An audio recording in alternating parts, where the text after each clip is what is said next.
In this video, we're going to be showcasing the Occult Flamewielder, which is a mage build that's a combination of necromancer skills, warfare skills, pyrokinetic skills, and polymorph skills.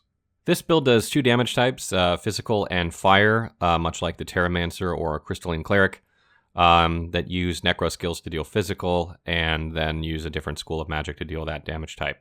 This build is so much better now in the Definitive Edition because of the change to the Torturer talent.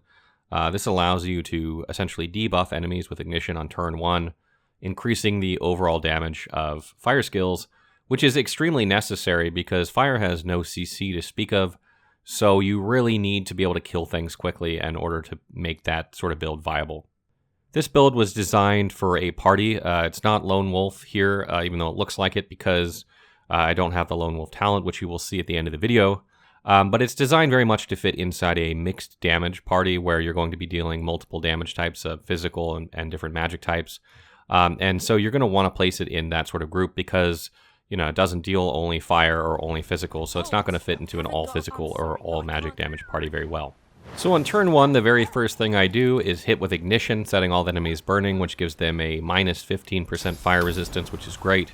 Has a huge AoE radius, ignores friendlies, so it's a really good ability to use right out of the get-go. And it only costs 1 AP, so you know it doesn't matter if you have elemental affinity or not, you're not going to lower it any lower than that. The next thing I use is Bleed Fire there to further debuff the dogs, giving them minus 20% burning resistance. This one does not go through magic armor, so it actually doesn't impact the archer or the summoner at all here, which, you know, I knew that was going to happen. But it does place fire under them, which prompts them to move using some of their AP. Then I go ahead and use Adrenaline to give me some extra AP, which is pretty typical in solo fights.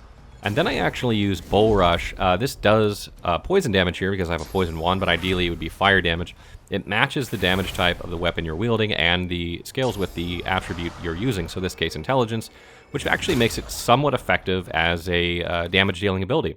One really cool thing is you'll notice with Bull Rush here, when I rushed in on this particular turn, I actually have elemental affinity because I rushed into where the fire was, where the summoner was standing. So I was able to get myself elemental affinity while using another ability at the same time, which was kind of nice. That's a great way to use Bull Rush. On top of that, because we have the Torturer talent, it actually sets bleeding on all these, which is great, you know, to help further bleed them out.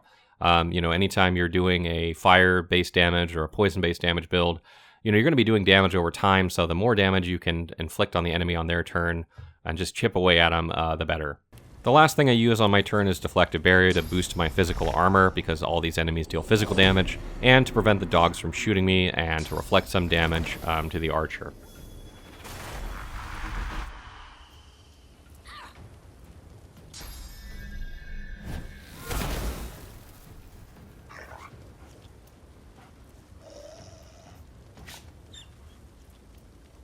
On my next turn here, you can see I only have 2 AP, so I'm really trying to figure out what to do. I want to try and down this totem if I can to get some extra AP for Executioner, but I don't want to waste AP to kill it because I have Deflective Barrier up, so it's not going to shoot me. So I really thought about what I was going to do. I decided to throw a dagger at it to try and finish it off and hit the dogs for some damage there. But even though I killed the totem, I actually missed both dogs, dealing no damage, which sucked.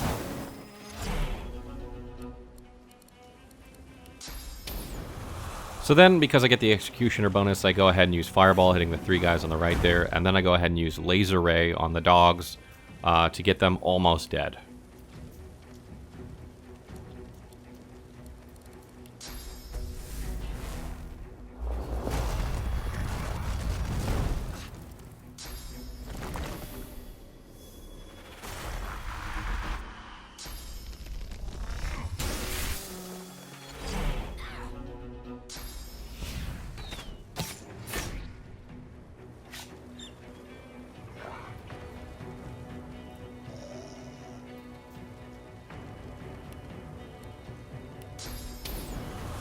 On my next turn here, I go ahead and use Ignition to deal some further damage to all the guys on the screen for 1 AP, make sure they stay on fire. And then I go ahead and use Spontaneous Combustion on the dog near the Summoner to make sure he died.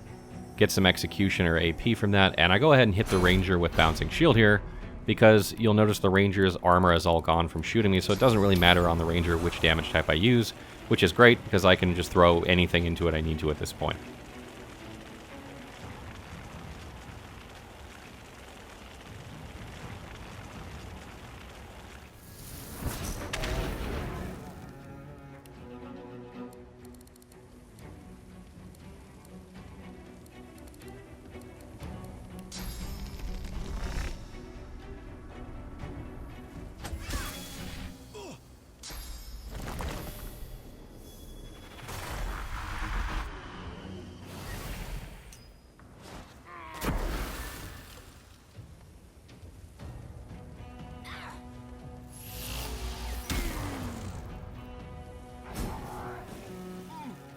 On my next turn here, I go ahead and use Bleed Fire again. This time it actually puts the effect on the Archer and the Summoner because they have no magic armor, and it does hit the totem as well, putting fire under it. And then you can see I actually wanted to use Corpse Explosion there on the dog next to the Summoner and the totem, but I would hit myself, so I go ahead and Bull Rush out of the way first, over to the Archer. Then I go ahead and use Corpse Explosion, which kills the totem.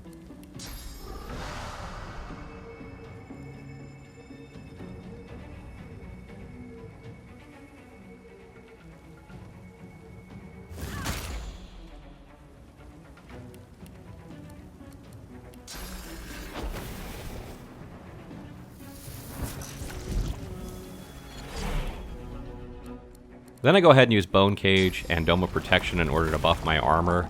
You can see both my magic and physical armor there were kind of low, so I definitely needed to top up a bit.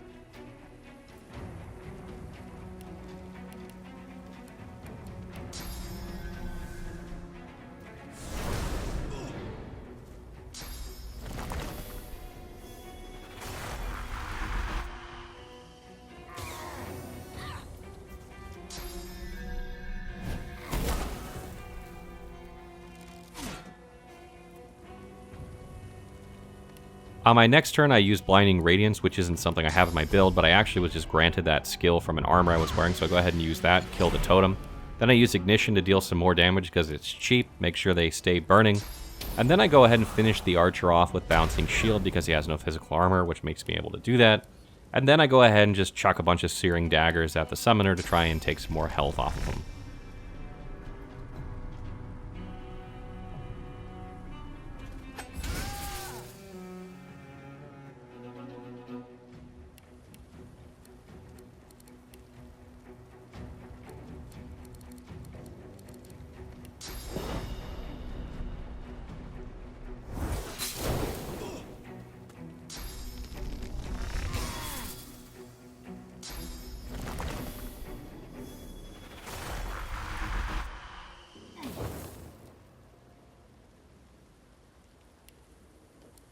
On this last turn here, I go ahead and fling every last remaining fire spell I have at the Summoner, just completely ignoring the totem, knowing that if the Summoner goes down, the totem will vanish. So I hit him with Laser Ray, Fireball, and then Spontaneous Combustion, and that concludes the fight.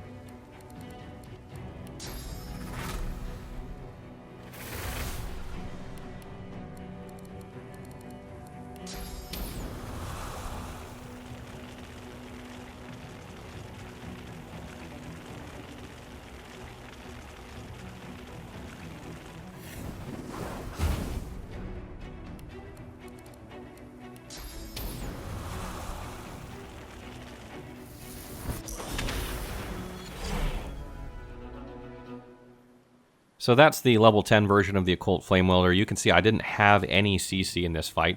Nobody was stunned. Nobody was, with the exception of being blinded, no one was really debilitated at all.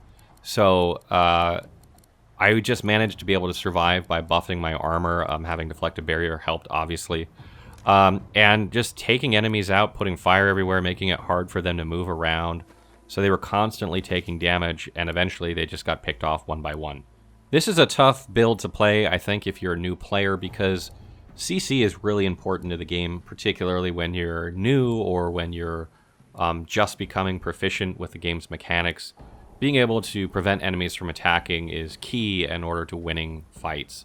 And Fire doesn't really have any CCs, and Necromancer doesn't have many at all either. And none of them, the ones that they do have, are in this build at all.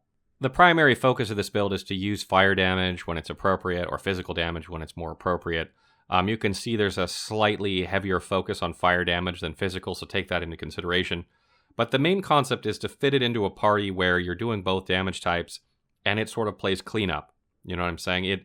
It goes after the first couple of attackers, maybe even last, and it goes, okay, who's at what vitality, who's at what armor, what can I kill? Not what can I CC, because hopefully the guys who went first CC'd the target, and now you're doing the cleanup work and finishing it off. What I really like about this build is that it's durable. It has lots of armor replenishment with shields up, deflective barrier, bone cage. It can deal crazy damage. It's not hard to get elemental affinity if you know what you're doing. Bull Rush is great at getting elemental affinity. It's great at setting bleeding. It's great at positioning yourself for laser ray or even fireball.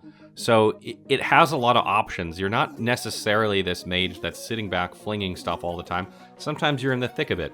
And I think that's a lot of fun. It's a great way to play, and I hope you guys really enjoy the build.